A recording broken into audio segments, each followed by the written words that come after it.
en un pequeñísimo pueblo de la provincia de La Pampa, en Argentina, que tendría 1.200 habitantes cuando yo nací y ahora tiene más o menos lo mismo.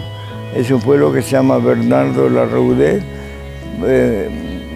Ese nombre es del ingeniero que hizo el ferrocarril, ingeniero francés, que hizo el ferrocarril hacia el oeste de la Argentina. Yo vengo de una familia de importantes científicos suizos. Yo también soy suizo. Tengo 4 nacionalidades: suizo, argentino, español e italiano. Bueno, y un gran científico. Se viene a la Argentina y se interna en un lugar. Hay en medio de una llanura una catarata. Él compró todo eso, que lleva su nombre, el Salto Anderés. Mi abuelo murió joven, 81 años, pero muy triste, porque él había estudiado en el mismo instituto que Einstein, tenía una gran formación científica. En el Museo de la Plata, muchas cosas de la investigación paleontológica que hizo están ahí. Solo estuve 3 días en mi vida con él. Yo tenía 7 meses y me llevaron a la ciudad de La Plata. Él fue a esa ciudad y dijo algo que me torturó mucho tiempo. Dijo: vino toda la desgracia, la tradición científica de los Anderés se perdió y se va a recuperar con él. Mi mamá fue una campesina, pobre, Teresa, en Milano, porque era italiano. En el año 1902 traían gente, emigrantes, para poblar la Argentina.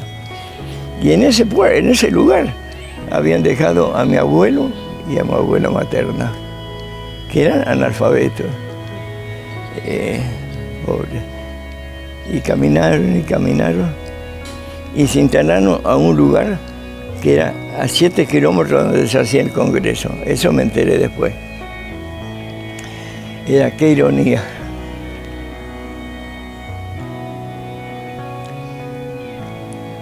Y el nieto de unos analfabetos, pobres, miserables, era el que me iba a enseñar eso. A 7 kilómetros se instalaron.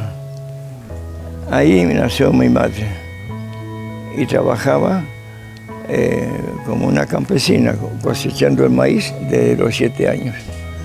Desde los 7 años. Quiero contar, hacer un salto en la historia porque tiene que ver con esto. Muchos años después, cuando yo ya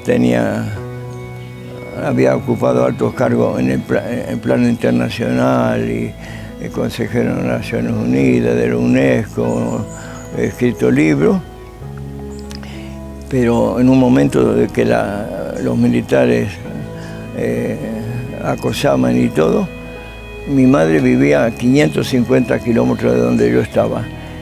Y entonces ella quería que yo dejara la lucha, porque las veces que intentaron matarme, ella es novelesco.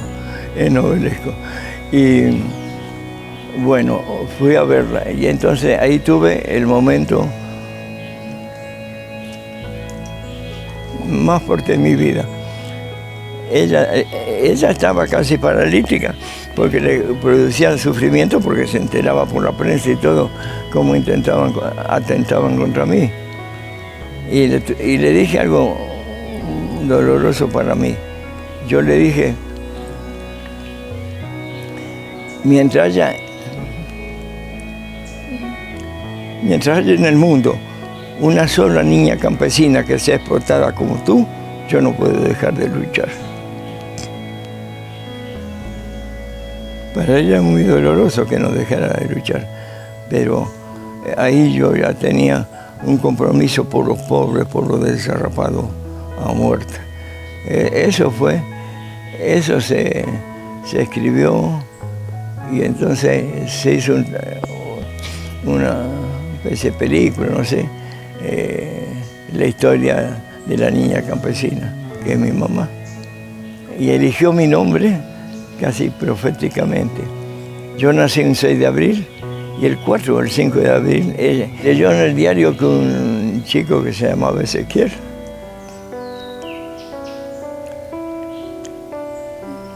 ayudaba a los pobres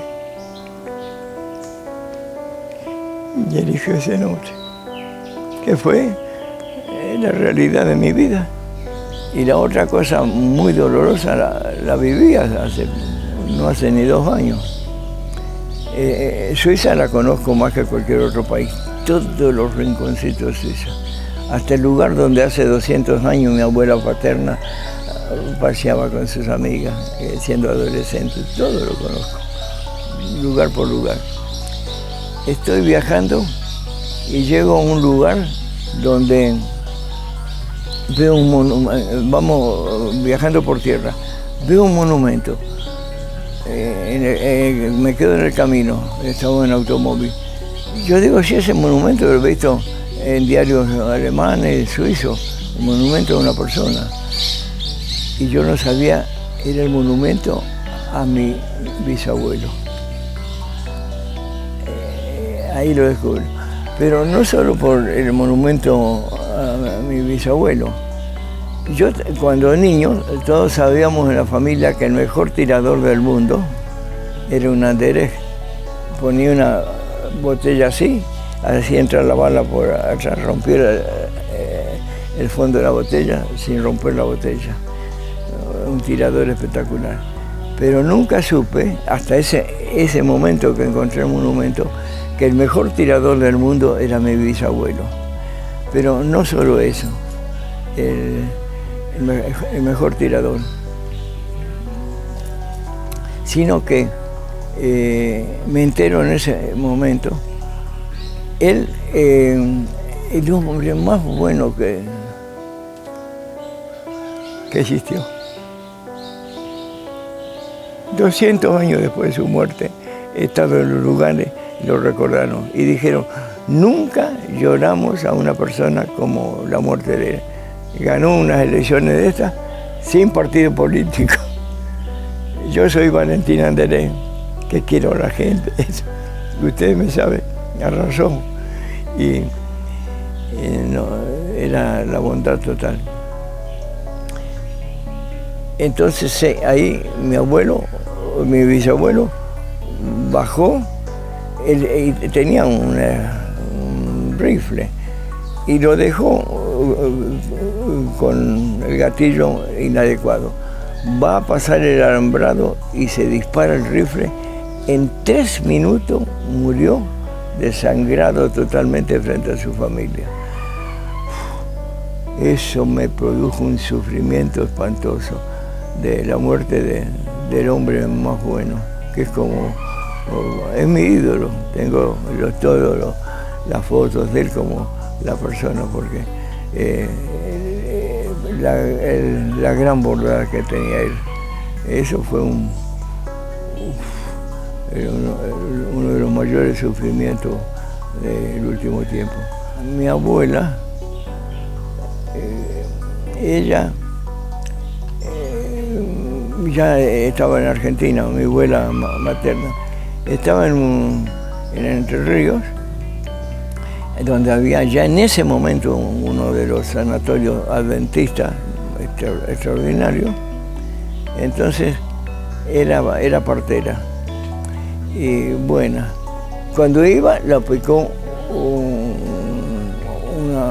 una cosa venenosa. Mi abuela tenía una buena formación científica, también sabía que era venenosa. Si hubiese ahí, no voy, volvamos al sanatorio, la salvaban. Ella dio a luz, y cuando volvió, murió por la picadura. Entonces yo dije, tomo su ejemplo. Dio la vida por dar la vida.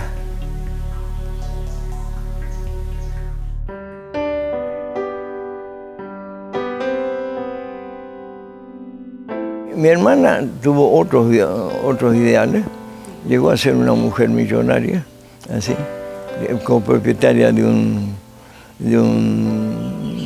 sanatorio, Y entonces tiene ciertos problemas en el hablar. Yo ya en ese momento ya había estudiado neurociencia, ya tenía un gran conocimiento del cerebro. Y los médicos le hacen un diagnóstico, le hicieron un tratamiento equivocado y ya era tarde. Era tarde. En ese momento yo con un neurocientífico habíamos publicado un trabajo y entonces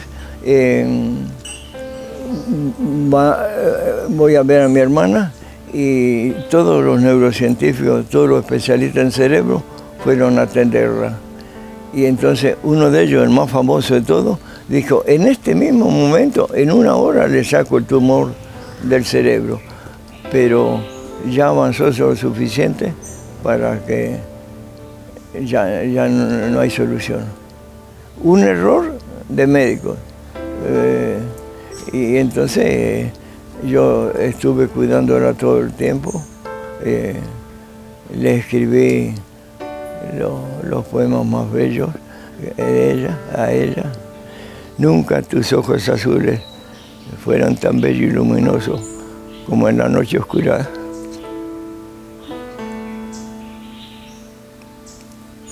La noche oscura de tu mente en que crueles escorpiones devoran tu cerebro. Me duele tu dolor, me duele que te mueras y con tu muerte muera la magia de nuestro amor. Ezequiel es un gran ser humano y Ezequiel tiene una familia hermosa. Tiene 5 hijos biológicos, Graciela, que falleció, su única hija, y tiene 4 hijos del primer matrimonio, Guillermo, Pablo, Javier y Alejandro.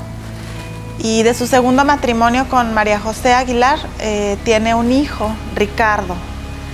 De ahí pues tiene nueras porque pues su única hija falleció, de ahí que él decidió, por esa necesidad del cariño con su hija, entonces es que decide adoptar chicas, solo mujeres, de diferentes partes. Tiene nietos y es amoroso con sus nietos, aunque radican a veces en diferentes ciudades y no los ve, pero los lleva en su corazón. Ezequiel es un gran ser humano. Y si hay una palabra que definiera a Ezequiel, esa es, sin dudarlo, amor. Bueno, mi única hija murió trágicamente. Murió por un error. Ella fue contaminada por energía nuclear en Francia. Fue el momento más doloroso, no todavía más sufrimiento, porque la radioactividad le afectó los pulmones. Ella murió, yo la tenía abrazada, murió asfixiada en mis brazos. Eso fue trágico. Todos los especialistas en cuestiones nucleares sabíamos que una guerra nuclear dura 4 minutos. No puede durar más, nadie la gana. Por eso ahora los que somos pacifistas estamos tranquilos que nadie pretende una guerra nuclear, porque no la puede ganar, nunca. No, la elegí después de mucho tiempo. No la elegí inicialmente, no. Porque hay toda una historia trágica antes de poder escribir. Porque yo nací muy pobre. Pobre no, pobrísimo. Sin ninguna posibilidad de hacer más que la escuela primaria. Hasta hace unos pocos meses, el lugar donde yo nací, la habitación donde nací, la casa se hizo, pero dejaron el rinconcito donde yo nací como un homenaje a lo que había logrado. Pero no pude estudiar sino después. Bueno, la primaria, no sé. Después pasé a una escuela técnica, mecánico tornero, que tenía 4 años de estudio, pero cuando había terminado el tercer año, se convoca a jóvenes argentinos para hacer una gran fuerza aérea. Termina la guerra mundial, Estados Unidos se lleva a los especialistas en cohetería, la Unión Soviética a otros, y Argentina le quedó a los especialistas en aviación, en aeronáutica. Entonces, en ese momento yo me incorporo a los estudios. Era una carrera de 5 años, pero se hacía